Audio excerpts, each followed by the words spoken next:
What's good, YouTube family? Dr. Joseph L. Williams here. Another video working on, as you guys know, those perhaps you do not know, a documentary, Color Struck, the movie, the message, the movement, which portrays race as a social construction, meaning that the concept of race was contrived, it was built, it was constructed intentionally to create a system of division. One of the major reasons that you see the haves and the have-nots in the world has largely been based on this concept of race. It's a system that has been used to control people.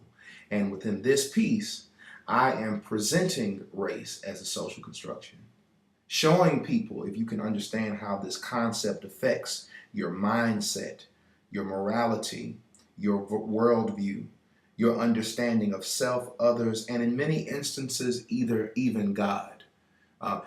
Our ability to understand the construction is the new conversation that I choose to bring as a civil rights leader in the 21st century. That's the point of this. Let's get right into the discussion of what I want to bring up. This gentleman, Coach Mike Tomlin, all right, he is a coach of the Pittsburgh Steelers. He's a great coach. He's not just a good black coach. I hate when people say that. That makes no sense. Good is good, bad is bad. This guy's a great coach. He's a champion. There are not many coaches who ever coached in the NFL who can say that I'm a champion. More of them have not reached that status than those who have. So he is clearly in a minority. He's a great coach. All right. There was a major infraction that occurred here recently. And a lot of you guys may not follow football, and that's fine. So just relax, sit back and watch this so you can see what happened. He was fined, as you can see on the screen, $100,000, and actually it was the largest in-game suspension ever. The largest suspension ever was by the present head coach of the New England Patriots, Bill Belichick. It was $500,000 that he had to pay for actually cheating. They were spying in on defensive signals of the opposing team. So just to put a few things into perspective and context for those of you who are not up to it, I want to be certain that you're clear on this. So take a look at what happened. I want to do this because I want you to be a thinker. I'm just here not telling you what to think, but I'm just presenting what is there and making the correlation with what I'm trying to do in terms of the concepts of race and where I'm going. So take a look at this. Well, they consider it an egregious act in that it actually interfered with a play in the game. And the person that perpetrated this egregious act is Mike Tomlin, the head coach of the Pittsburgh Steelers. He's a member of the NFL's competition committee, one of only 3 head coaches in the league on that prestigious committee. And that is all about creating new rules and so forth for games. And so obviously, Roger Goodell, throughout the course of his tenure as commissioner, has held people in higher positions of authority more accountable, and that's why you see this aggressive fine taking place. And beyond that, Tomlin does keep his position on the competition committee, so he wasn't forced to resign that seat. And they've allowed for the possibility. So you can see kind of what happened. Gentleman was running the football, and as he comes out, for the play, the coach is on the field. It interferes with the play, and he's fined $100,000, as well as they could potentially lose a pick, a draft pick. So what's the buzz? What's going on? A lot of people are saying, hey, this is an issue of racism. A lot of people are saying this, all right? And I want to show you how this concept clouds our ability to see the reality of what's going on in life. That's my point of saying this. What am I not doing? I want to be clear on this. I am not saying that this was racist for them to fine him $100,000, that it was not worthy. And I'm not saying it. I'm not saying either one of them, because at the end of the day, guess what? I don't know. The only thing that I'm trying to get you individuals who are following me who see this particular YouTube video is to show you how the concept of race interferes oftentimes with our inability or our ability to see things as they are. It clouds, It clouds and skews judgment. Let me give you an example of what I'm talking about. So take the same context of how I'm saying race can oftentimes cause people to play the race card.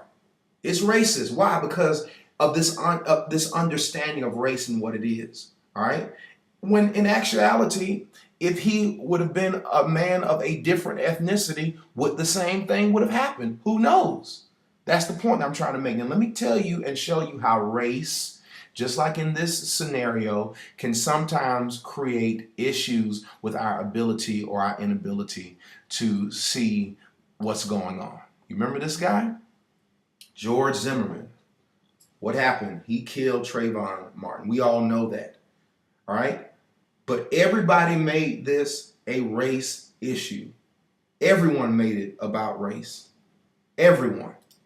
Now, to prove my point of how race interferes with our interpretation or understanding or how we arrive at different points or pinnacles of what we feel is real.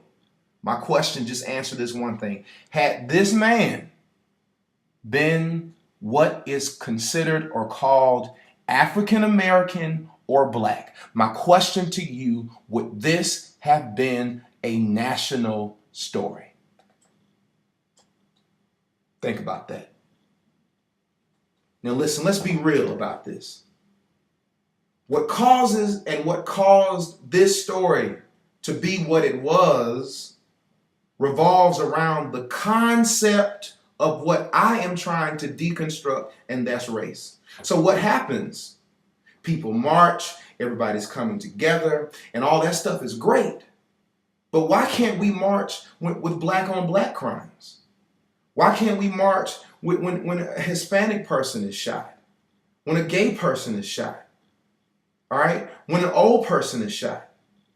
Why is it that it seems like we want to be these moral compasses or these individuals who are so disturbed on certain things when it is a person who's not black? Now think about how foolish that sounds. When the last time you saw black on black crime that made national media like this? So it goes to show you that what I'm saying is right, man. What I'm saying is the concept of race interferes with our ability to accurately see the morality in different situations. We completely lost the fact of what really happened in this case. And what really happened and the true morality was this.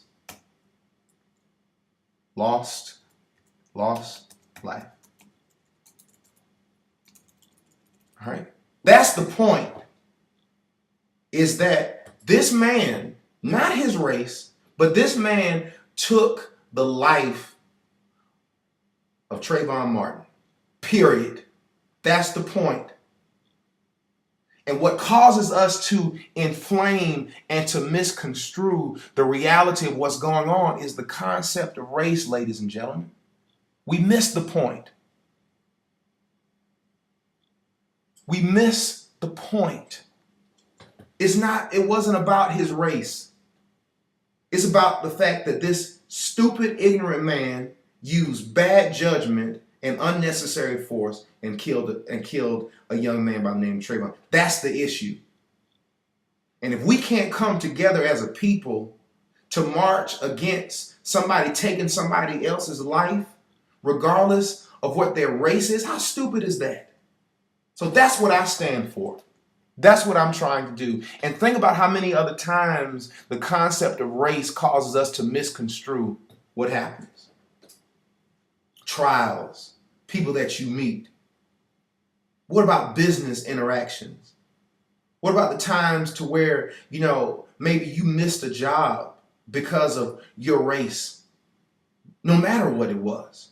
So until we understand how this concept creates divisiveness within this and these United States of America, we'll no longer advance. We're no longer advance. So, if you feel what I'm saying, if you understand and you like the movement of where I'm trying to go, what I'm trying to do, support me. Support this. Buy into this, what we're trying to do. We're not trying to solve race by saying black folks better than white folks, Hispanics are better than Latinos, Asian people. No, we're not doing that. We're trying to show that the concept of race is destroying our consciousness. That's what I'm trying to do. So if you are in agreement with everything that I'm talking about and you want to be a supporter, you want to know how you can be a part of it, go to colorstruck.com, www.colorstruck.com. Check us out, the movie, the message, the movement, media. When you click on donate, it goes to the campaign that we are in the midst of, Kickstarter. We got 19 backers. We've already raised almost 10% of our goal, $2,400. Go in there, make a donation, make a pledge, become a backer. Every person who makes a donation, it's not necessarily that you're giving the money away, but you're getting something in return. You can check the pledge amounts here to see what that's all about. Share us, Facebook, share it on Twitter. Share this link with a friend, a relative. Get the word out. If you believe in this and what we're trying to do, help me to fulfill the goal of bringing a positive conversation to the issues of race in the United States of America and beyond. Be blessed.